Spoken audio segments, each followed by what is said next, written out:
Hello everyone, welcome to teaching Pathshala. मैं हूं आपके एजुकेटर ज्योति। इस वीडियो में हम बात करने वाले हैं हरियाणा पब्लिक सर्विस कमीशन की तरफ से जो नोटिफिकेशन रिलीज हुआ है उसके बारे में, जिसमें कि इन्होंने बहुत सारी वैकेंसी जो है रिलीज की है। लगभग 2000 से ज्यादा वैकेंसी इन्होंने रिलीज की है।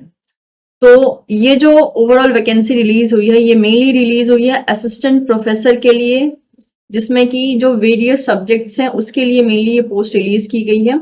अब बाकी की डिटेल जो है उसे हम पढ़ लेते हैं। आप देख लीजिए अगर आपका इंटरेस्ट होता है, साथ ही साथ अगर आपकी एलिजिबिलिटी क्राइटेरिया मीट होती है तो आप इस पोस्ट के लिए अप्लाई कर सकते हैं, बिकॉज ये काफी अच्छी अपॉर्चुनिटी है और ये काफी लंबे टाइम बाद इसको रिलीज किया गया है। तो देख सकते हैं कि इसका जो पब्लिकेशन डेट है वो होने वाला है, दैट इज वो है 2 अगस्त 2024 को इसे रिलीज किया गया है। आपको फॉर्म जो है ऑब्वियसली ऑनलाइन एप्लीकेशन फॉर्म ही भरना है। और ये जो पोस्ट है this is mainly for the assistant professor that is in the various subject in the higher education department Haryana. बाकी यहाँ पे आप गो थ्रू कर सकते हैं कि यहाँ पे आपको ऑनलाइन रजिस्टर करना है, वेबसाइट वगैरह मेंशन कर दी गई है। आप उसको जो है एक बार गो थ्रू कर लीजिएगा कि क्या क्या चीजें मांगी गई है। ऑल दो वीडियो के लास्ट में हम इसके बारे में भी डिस्कस करेंगे। चलिए पहले मेन चीजों के बारे में डिस्कस कर लेते हैं, क्योंकि फॉर्म भरने की नौबत तो तब आएगी जब हमारी एलिजिबिलिटी क्राइटेरिया मीट होगी। तो सबसे पहले उसे देख लेते हैं, राइट। तो जैसे कि आप देख सकते हैं यहाँ पर मेंशन है, The name of the post is assistant professor in the various subject in the higher education department that is Haryana. अगर बात करें यहाँ पे पब्लिकेशन की, तो इसको 2 तारीख को इस नोटिफिकेशन को रिलीज किया गया है। फॉर्म की सबमिशन जो है अभी तक ओपन नहीं की गई है, ये ओपन होगी 7 अगस्त 2024 से। और जो क्लोजिंग डेट होने वाली है फॉर्म के सबमिशन की वो होगी 27 अगस्त 2024 शाम के 5 बजे तक जो है आप सबमिट कर सकते हैं। बाकी डिटेल्स यहाँ पे देख लेते हैं हम और क्या क्या बोला गया है हमको। अगर मान लीजिए आपको वेबसाइट चाहिए तो वेबसाइट जैसे कि यहाँ पर मेंशन है, इस वेबसाइट पे आपको विजिट करना है www.hpsc.gov.in। ठीक है। इसके अलावा जैसे कि आप देख सकते हैं यहाँ पे जो एलिजिबल कैंडिडेट है उनके लिए यहाँ पे इंपॉर्टेंट नोटिफिकेशन दिया गया है, that with reference to the document submitted by him or her assist only after the candidate has been qualified for the interview. यानी कि ऐसा नहीं है कि जस्ट बिकॉज आपने फॉर्म फिलअप कर दिया है तो आप जो है अपना सिलेक्शन कंफर्म समझिए, ऐसा नहीं होगा। जो फाइनल इनका राउंड होगा, एक्चुअल में 3 राउंड में जो है सिलेक्शन होगा। पहला एक तरीके से आप कह सकते हो कि रिटर्न होने वाला है, फिर एक स्क्रीनिंग टेस्ट होने वाला है एंड देन इंटरव्यू होने वाला है। इन तीनों को जो स्टूडेंट क्वालिफाई करेंगे वही लास्ट में जो है एक तरीके से क्वालिफाइड माने जाएंगे फॉर दिस पर्टिकुलर पोस्ट। बाकी डिटेल्स देख लेते हैं और क्या क्या यहाँ पे जो है इन्होंने पूछा है। अब अप्लाई कैसे करना है, जैसे कि बोला गया है आप ऑनलाइन अप्लाई कर सकते हैं और वेबसाइट यहाँ पर मेंशन कर दी गई है। लास्ट सबमिशन के बारे में भी बता दिया गया है और आपको एडमिट कार्ड जो है इनकी वेबसाइट पे ही मिल जाएगी, इनकी ऑफिशियल वेबसाइट पे ही आपको एडमिट कार्ड मिल जाएगा फॉर योर रिटर्न एग्जामिनेशन। किसी भी टाइप का एडमिट कार्ड आपको पोस्ट के द्वारा सेंड नहीं किया जाएगा। फिर भी आपके पास कोई क्वेरी होती है तो इनका ये जो mail ID as well as help desk email ID and phone number दिया है, आप इन पे कॉल करके इनसे जो है एक तरीके से हेल्प मांग सकते हैं अगर आपके पास कोई भी क्वेरी होती है जो कि कहीं रिजॉल्व नहीं की जा रही है। अब बात कर लेते हैं पोस्ट की, ठीक है। इसको थोड़ा जूम कर देती हूं मैं। तो जैसे कि अगर हम लाइफ साइंस डिपार्टमेंट की बात करें, वैसे तो जो टोटल पोस्ट जो निकाला है वो है 2424, यानी कि 2424 इतने पोस्ट इन्होंने रिलीज किए हैं। जिसमें कि अगर हम बात करें बॉटनी की, तो बॉटनी में लगभग 98 जो है इन्होंने वैकेंसी रिलीज की है और कैटेगरी वाइज भी इसको डिवाइड किया है, जिसमें जनरल का 50, एससी का 19, बैकवर्ड कास्ट में 2 इन्होंने यहाँ पर कैटेगरी डिवाइड की है, उनको 14 एंड 6 एंड ईडब्ल्यूएस में जो है 9 आपको मिलेगा। और अगर आप एक्स सर्विस मैन है तो उस केस में भी आप देख सकते हैं अलग अलग बेसिस पे जो है वैकेंसी को डिवाइड किया गया है एंड फिजिकली डिसेबल पर्सन के लिए भी अलग अलग पोस्ट को वैकेंसी को डिवाइड किया गया है। तो अगर हम यहाँ पे आप देख सकते हैं chemistry, commerce, computer science, defence studies, economics, English, इन सब के लिए जो है पोस्ट रिलीज की गई है। अगर मैं बात करूं तो लाइफ साइंस के स्टूडेंट की, तो बॉटनी वाले बच्चे अप्लाई कर सकते हैं। ऐसे स्टूडेंट जिनका इन्वायरमेंटल मतलब कि इन्वायरमेंट साइंस से एक तरीके से बैकग्राउंड है, राइट। वैसे तो इनकी जो एलिजिबिलिटी है वो एमएससी है, एमएससी के साथ भी ये कुछ डिमांड कर रहे हैं। बट अगर बात करूं कि साइंस के स्टूडेंट कौन कौन से पोस्ट के लिए अप्लाई कर सकते हैं, तो उसके बारे में बात किया जाए तो ये रहा पोस्ट नंबर 8 और सीरियल नंबर 1। तो इसमें इन्वायरमेंट साइंस की बात की गई है, जिसमें टोटल जो सीट होगी यानी टोटल वैकेंसी 7 रिलीज की गई है। अगला बात कर लेते हैं यहाँ पे एक और, यहाँ पे आपके पास जुअलॉजी के लिए पोस्ट भी है। जूलॉजी जो एक तरीके से आप कह सकते हो कि डिपार्टमेंट है, उसके लिए भी यहाँ पर पोस्ट है, उसके लिए भी स्टूडेंट अप्लाई कर सकते हैं। तो ये जो हमारा लास्ट वैकेंसी है दैट इज 26 नंबर, यहाँ पे जूलॉजी के लिए है। इसके लिए जो टोटल वैकेंसीज है वो है 91। ठीक है, तो यहाँ पे आप जो मतलब जो भी स्टूडेंट अप्लाई करेंगे वो जूलॉजी बैकग्राउंड, वो जूलॉजी के लिए अप्लाई कर सकते हैं, बॉटनी के लिए अप्लाई कर सकते हैं, इन्वायरमेंटल साइंस के लिए अप्लाई कर सकते हैं। तो इस तरीके से टोटल जो इन्होंने पोस्ट निकाली है वो 2424 निकाली है, जिसमें बहुत सारे सब्जेक्ट को इन्होंने इंक्लूड किया है। और लाइफ साइंस के लिए मैंने बता दिया कि कौन कौन सी 3 पोस्ट रहने वाली है, इसमें आप स्टूडेंट जो है अप्लाई कर सकते हैं। बाकी यहाँ पे जो भी एब्रिविएशन को यूज किया गया है उसको यहाँ पे मेंशन कर दिया गया है, तो मेक श्योर आप इसको गो थ्रू कर लेंगे तो आपको आइडिया मिल जाएगा। अब जितने भी पोस्ट यहाँ पर मेंशन किए हैं, बोला गया है कि अगर जरूरत पड़ा तो उसमें जो है कुछ चेंजेस किए जा सकते हैं। अब बात कर लेते हैं यहाँ पे एसेंशियल क्वालिफिकेशन की, जो कि काफी ज्यादा जरूरी है। एसेंशियल क्वालिफिकेशन में अगर हम असिस्टेंट प्रोफेसर की बात करें, except fine arts and mass communication, ठीक है, यानी कि जो हम लाइफ साइंस के स्टूडेंट हैं उनमें जो है ये वाली क्राइटेरिया एलिजिबल होगा। इसमें आपको गुड एकेडमिक रिकॉर्ड चाहिए, मास्टर मतलब इन मास्टर विथ 55% मार्क्स, या फिर जिस भी पॉइंट स्केल में आपको आपका जो मार्क्स है वो अवार्ड किया गया हो फ्रॉम अ रिकॉग्नाइज यूनिवर्सिटी। आपका हिंदी एंड संस्कृत में एक तरीके से नॉलेज होना जरूरी है, that is up to the matric standard और इन अ हायर एजुकेशन। आपका जो है नेट क्वालिफाई होना चाहिए या फिर स्लेट या सेट क्वालिफाई होना चाहिए। नेट जो है आपका यूजीसी हो सकता है, सीएसआईआर नेट हो सकता है। ठीक है, तो देखिए या तो नेट क्वालिफाइड हो यूजीसी या सीएसआईआर, या तो आपका स्लेट या सेट क्वालिफाइड हो, या फिर आपके पास पीएचडी डिग्री हो। इनमें से कोई भी एक कंडीशन सेटिस्फाई होना चाहिए along with your master degree with 55% marks, तब आपकी एलिजिबिलिटी क्राइटेरिया जो है यहाँ पर सेट हो जाती है, अदरवाइज आप अप्लाई नहीं कर सकते हैं। बाकी देख लेते हैं यहाँ पे डिटेल्स को। यहाँ पे बाकी डिटेल्स जो है दी गई हैं for the assistant professor of other department. जो बच्चे अदर डिपार्टमेंट के लिए अप्लाई कर रहे हैं वो यहाँ पे गो थ्रू इसको कर सकते हैं। अब बात कर लेते हैं कि रिलैक्सेशन के बारे में। तो रिलैक्सेशन के मामले में जो है यहाँ पर अलग अलग बेसिस पे मार्क्स के मामले में जो है इन्होंने रिलैक्सेशन दिया है। जैसे कि जिन भी स्टूडेंट्स का that is candidate having a 55% और अबव, ठीक है, 55% or above in MA or MSc in the relevant subject and possessing a PhD degree in the relevant subject, the criteria of good academics record will not be applied। तो उस case में अगर आपके 55% से ज्यादा marks है तो उस केस में मतलब कि बहुत ये जो यहाँ पे गुड एकेडमिक रिकॉर्ड की बात की गई है वो वहां पे रिक्वायर्ड नहीं होगी। Same goes with the other criteria too, तो इसको आप गो थ्रू कर लीजिएगा कि बाकी रिलैक्सेशन में ये लोग क्या कह रहे हैं। वही है कि अगर आपके ज्यादा मार्क्स हैं तो आपके ऊपर जो है मतलब वो मिनिमम वाली क्राइटेरिया ये नहीं लगाएंगे, ये इनका कहना है। ठीक है, बाकी देख लेते हैं यहाँ पे डिटेल रिगार्डिंग द एग्जामिनेशन। अब क्योंकि एग्जाम आपको देना पड़ेगा तो एग्जाम का पैटर्न पता होना जरूरी है, क्योंकि इसका पैटर्न थोड़ा सा अलग है। तो यहाँ पे सबसे पहला जो लेवल होगा वो होगा स्क्रीनिंग टेस्ट का।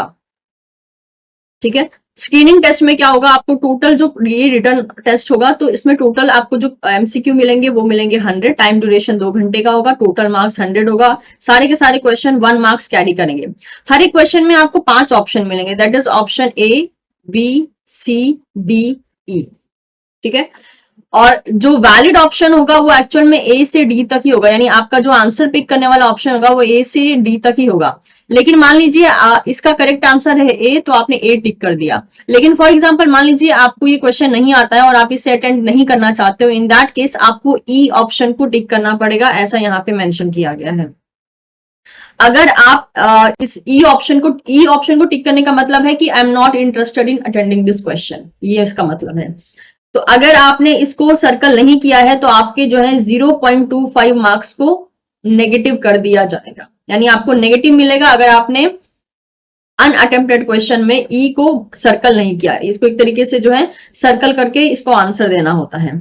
और अगर मान लीजिए कि आपने पूरे पेपर में 10% से ज्यादा क्वेश्चन में ई ऑप्शन को अगर सर्कल नहीं किया, इन केस अगर आप क्वेश्चन अटेंड नहीं कर रहे हैं तब, तो उस केस में जो है आप रिटर्न लेवल पे ही डिस्क्वालीफाई कर दिए जाएंगे और हर एक गलत क्वेश्चन के लिए 1/4 मार्क्स को डिडक्ट किया जाएगा। तो ये एक नया रूल है जो कि जनरली बाकी सारे किसी एग्जाम में उतना देखने को नहीं मिलता है, तो इस बात का आप लोग को ध्यान रखना है।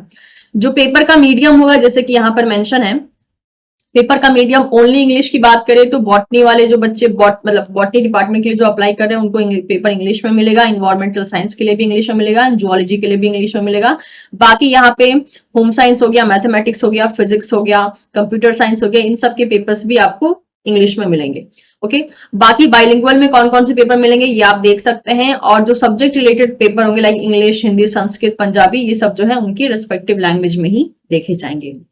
जो टोटल स्टूडेंट्स को यहाँ पे रिटर्न एग्जाम के थ्रू क्वालिफाई किया जाएगा वो होंगे 4 times of number of advertise post, यानी जितने पोस्ट इन्होंने दिए हैं उसके 4 टाइम्स ज्यादा जो है ये नंबर ऑफ स्टूडेंट्स को रिटर्न एग्जाम से सेलेक्ट करेंगे। और एक मिनिमम जो कट ऑफ मार्क्स रहेगा वो 25% रहेगा इन द स्क्रीनिंग टेस्ट, मतलब कि एक तरीके से स्टूडेंट्स को मिनिमम 25% मार्क्स स्कोर करना पड़ेगा ताकि वो इस इनिशियल स्क्रीनिंग टेस्ट को क्वालिफाई कर पाए। Okay. In case where the total number of applicant is less than or nearly 4 times the number of advertised posts, the commission reserve its right to call the candidate directly for the subject knowledge test. ठीक है, तो ये depend करता है कि कितने students उनको मिल रहे हैं। नेक्स्ट अगर बात करें तो सेकंड जो होगा, पहला आपका रिटन टेस्ट हुआ, दूसरा होगा आपका subject knowledge test. Subject knowledge test में क्या होगा, आपको जो टाइम ड्यूरेशन मिलेगा वो 3 घंटे का मिलेगा, टोटल मार्क्स 150 होगा। मीडियम ऑफ एग्जामिनेशन जो है वो मेनली ऑब्वियसली इंग्लिश लैंग्वेज में होगा, अगर आपका मतलब बॉटनी हो गया, इन्वायरमेंटल साइंस हो गया, जूलॉजी हो गया, क्योंकि हमारा चैनल मेनली लाइफ साइंस से डील करता है तो हम उसी के रिगार्डिंग जो है यहाँ पर सभी चीजों को डील कर रहे हैं। अगेन यहाँ पे आप देख सकते हैं कि हिंदी में किस किस का पेपर आ सकता है, और जो एक रीजनल मतलब की लैंग्वेज बेसिस है तो उसी रेस्पेक्टिव लैंग्वेज में जो है आपको क्वेश्चन पेपर आएगा। तो उसके बाद जो बच्चे इसमें यानी कि सेकेंड राउंड में एक तरीके से क्वालिफाई होंगे वो कितने होंगे, वो 2 टाइम्स होंगे, यानी जितना पोस्ट रिलीज किया गया है उसके 2 टाइम्स जो है स्टूडेंट्स को एक तरीके से इंटरव्यू के लिए सेलेक्ट किया जाएगा आफ्टर दिस सेकेंड राउंड। जो टोटल वेटेज होगा सब्जेक्ट रिलेटेड टेस्ट का वो होगा 87.5%। और जो बच्चे यहाँ से सेलेक्ट किए जाएंगे वो एक तरीके से जो है थर्ड राउंड के लिए जाएंगे, और यहाँ पे जो सब्जेक्ट नॉलेज टेस्ट होगा वो उन्हीं बच्चों को सेलेक्ट किया जाएगा जिनके मार्क्स जो है 35% मिनिमम या उससे ज्यादा जिन्होंने स्कोर किए हैं। तो यहाँ पे मिनिमम क्राइटेरिया भी बता दी गई है कि आपको कितना लगभग स्कोर करना है ताकि आप उस एग्जाम को क्वालिफाई कर पाए। और जो तीसरा राउंड होगा वो होगा किसका, दैट इज वो होगा एक तरीके से इंटरव्यू का। ठीक है, इंटरव्यू का जो राउंड होगा, जो कि आप वाइवा वॉइस बोल सकते हैं, इसका जो वेटेज होगा वो 12.5 का होगा। एंड फाइनल मेरिट लिस्ट में को जो प्रिपेयर किया जाएगा वो जो है आपका मेनली सब्जेक्ट नॉलेज कितना रहा और साथ ही साथ इंटरव्यू, इसके बेसिस पे जो है इन दोनों के ही मार्क्स को ऐड करके फाइनल जो मार्क्स है उसको एक तरीके से बनाया जाए। क्योंकि आप देखिए कि जो सब्जेक्ट नॉलेज है उसका 87.5 लिया जा रहा है और इंटरव्यू का 12.5, तो इसी तरीके से जो है आपका 100% में से आपका परफॉर्मेंस एक तरीके से इवेल्युएट किया जाएगा। अब बात करें कि ठीक है टेस्ट तो ठीक है, लेकिन अब इसका सिलेबस क्या रहने वाला है, तो इसका सिलेबस जो है इन्होंने अपनी उनकी खुद की वेबसाइट पे ही डाल के रखा है, that is subject wise syllabus is being uploaded separately on the HPSC's website. तो वहां पे जाके जो है आप सब्जेक्ट को एक बार देख सकते हैं। जो सैलरी आपकी रहेगी वो रहेगी 57,700 से लेके 182,400, यानी कि 1,82,400 तक इस रेंज में जो है वैरी करेगी। बाकी एलिजिबिलिटी क्राइटेरिया अगर आप देखें तो यहाँ पे सिटीजनशिप के लिए जो है यहाँ पे अलग अलग बातें बोली गई हैं, इसको भी आप गो थ्रू कर सकते हैं। यानी आपकी नेशनलिटी किस बेसिस पे होना चाहिए वो भी यहाँ बता दिया गया, like citizen of India, Nepal, Bhutan, Tibetan refuge और बाकी सारी डिटेल्स को यहाँ लिखा गया है। इसको आप एक बार गो थ्रू कर लीजिएगा इनकेस अगर आप अप्लाई कर रहे हैं तो ये कुछ मेन डिटेल्स थी। अब बात कर लेते हैं एज लिमिट की। तो एज लिमिट की बात करें तो आपकी एज लिमिट जो है सबसे कम जो होनी चाहिए वो होनी चाहिए 21 ईयर्स, यानी कि 21 साल की होनी चाहिए। मतलब कि एक तरीके से अगर आप अप्लाई कर रहे हो तो आप अगर 21 साल से कम के हो, 21 ईयर्स से कम के हो तो आप अप्लाई नहीं कर सकते हो, और 42 ईयर्स से ज्यादा के हो तो भी अप्लाई नहीं कर सकते हो। कौन सी डेट में, 15/7/2024। इस डेट को जो है आपकी उम्र 21 से 42 ईयर्स के बीच की होनी चाहिए। 21 से कम है तो भी आप अप्लाई नहीं कर पाओगे, 42 से कम है तो भी अप्लाई नहीं कर पाओगे।